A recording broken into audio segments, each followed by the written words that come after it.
হুম ফিহা খালিদুন।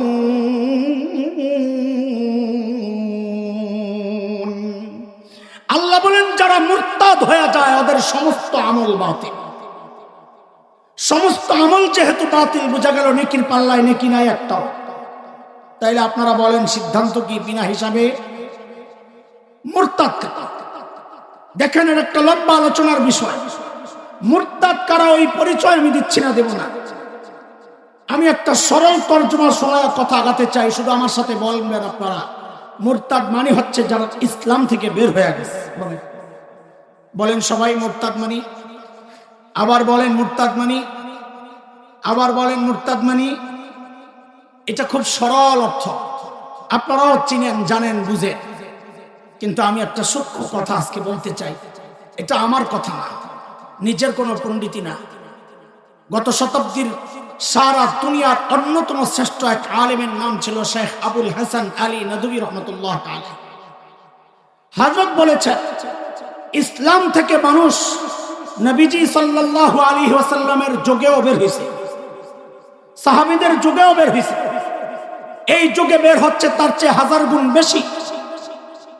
নবীজির যুগে মানুষ ইসলাম থেকে বের হয়েছে, একটা ছোট্ট প্রমাণ দেই, নাহলে একটু খটকা লাগতে পারে।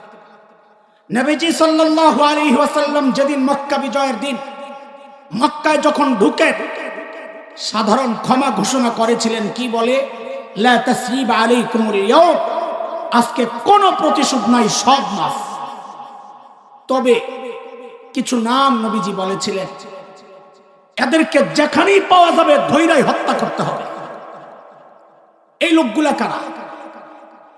বিখ্যাত আলিম শেখ ইবনে তাইমিয়া রাহমাতুল্লাহি আলাইহির এক বিখ্যাত কিতাব আছে, আস-সারিমুল মাসলুল আলা শাতিমির রাসূল। ওই কিতাবে শেখ ইবনে তাইমিয়া উল্লেখ করেছেন তারা ছিল 15 জন। আব্দুল্লাহ ইবনে খতাল, কুরতুনা, কুরাইনা, সাররা, মাকিস ইবনে সুবানা, হুয়াইরিস ইবনে নাকির, আব্দুল্লাহ ইবনে জিবিয়ারা, আব্দুল্লাহ ইবনে সাদ ইবনে আবি সারাহ, ইকরামা ইবনে আবি জাহল, হুবার ইবনে আল-আসওয়াদ, হুবায়রা বিনতে আবি ওয়াহাব আল-মখজুমি, হারিস ইবনে তালাতিল, কাব ইবনে জুহাইর, আব্দুল্লাহ কাব ইবনে জুহাইর, ওয়াহশি ইবনে হারব, হিন্দা বিনতে উতবা। এই 15 জনের নাম নবীজি ঘোষণা করেছেন, এদেরকে যেখানেই পাওয়া যাবে ধৈরাই হত্যা করতে হবে। এই 15 জনের মধ্যে একজন ছিল আব্দুল্লাহ ইবনে খতাল। আব্দুল্লাহ ইবনে খতালের ইতিহাস থেকে যা জানা যায়, সে মুসলমান হয়েছিল, মদিনাতে ছিল। মদিনার রাখালদেরকে হত্যা করে পশুগুলা নিয়ে মক্কায় পালায় আসে এবং ইসলাম থেকে বের হয়ে মুরতাদ হয়ে যায়। সাহাবীদের যুগেও মানুষ ইসলাম থেকে বের হয়েছে। যখন হযরত আবু বকরের জামানায় আজকের রিয়াদের কাছের এক অঞ্চল ইয়ামামা, সেখানের এক বড় গোত্র বনু হানিফ, সেই গোত্রের এক অসভ্য মুসাইলিমা মিথ্যা নবুয়তের দাবি করেছিল, যেই জন্য তাকে বলা হয় মুসাইলিমাতুল কাজ্জাব। সেই মিথ্যা নবুয়তের দাবিদারের অনুসারী যারা করেছিল, অনুসরণ যারা করেছিল, তারাও ইসলাম থেকে বের হয়েছে সাহাবীদের যুগে।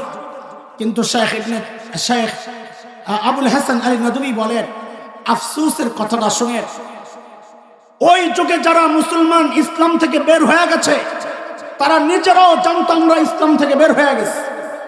যেই সমাজে ইসলাম থেকে বের হয়েছে, সমাজ জানতো সেই ইসলাম থেকে বের হয়ে গেছে, এই জন্যই তো তাদের সাথে জিহাদ হয়েছে।